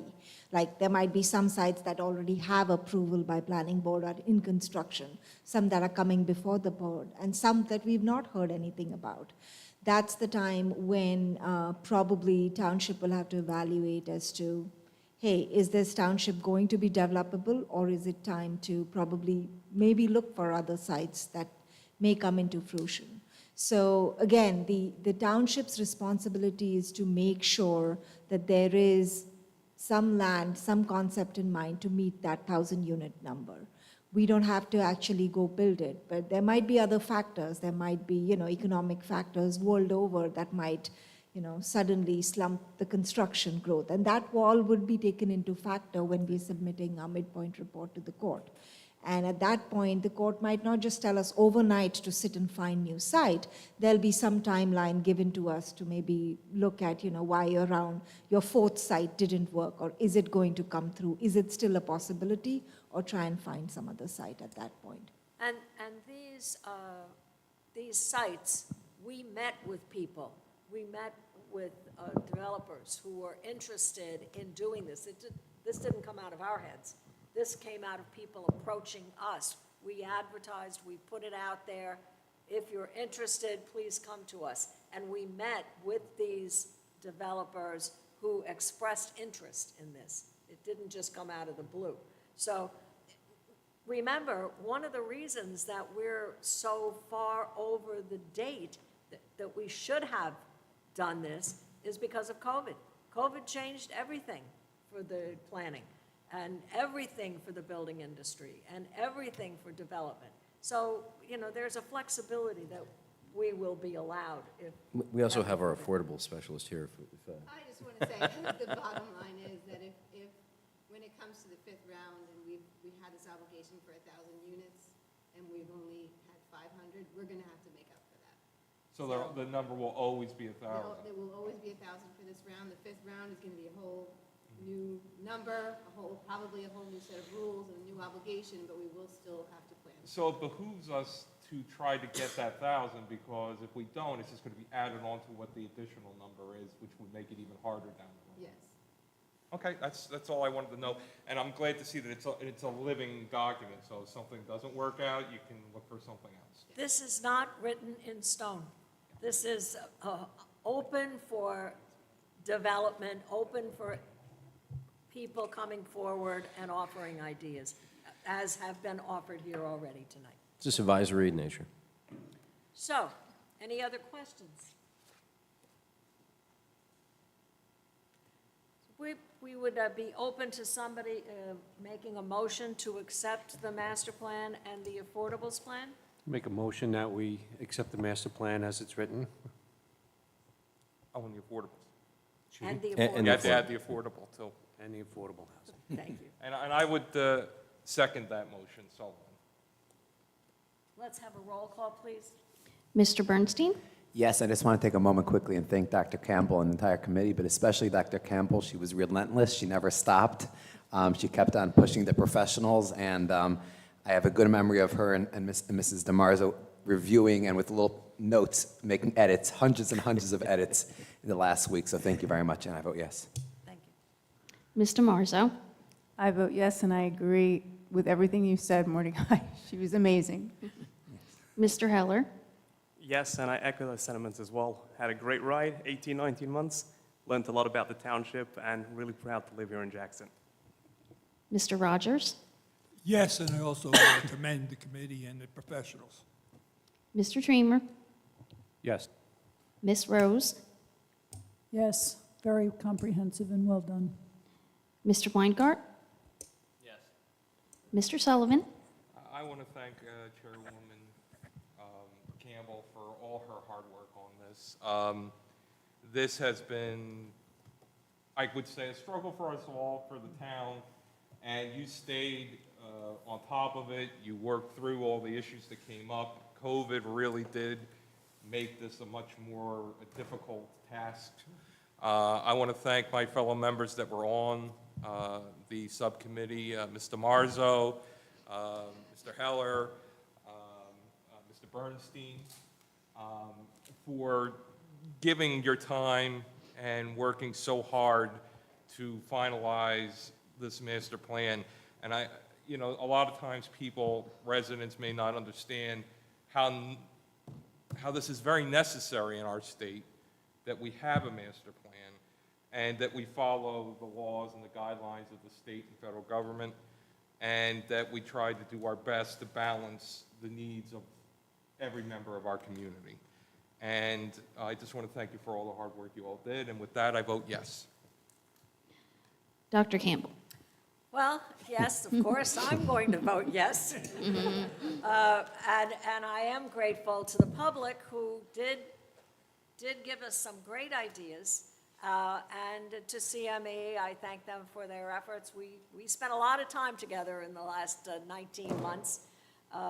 Certainly, Ms. DeMarzo, she's an outstanding editor. She went through, we had little tabs on everything, and Mr. Heller and Mr. Bernstein, and I'd like to thank our attorney, Mr. Shea. I think he and I have spent, my husband thinks, is going to question, because he and I spent so much time on the phone. But My kids know who she is. Yeah. and it's been a grueling process. I have 5 children. I had them in less time, I think, than it took me to get this master plan going. But thank you all, and I'll accept a motion to, now we've all voted, so it's a done deal. Yep. And I'll accept a motion to retire for the evening. Motion to close? Second, Dreamer. All in favor? Aye. Thank you. Thank you all.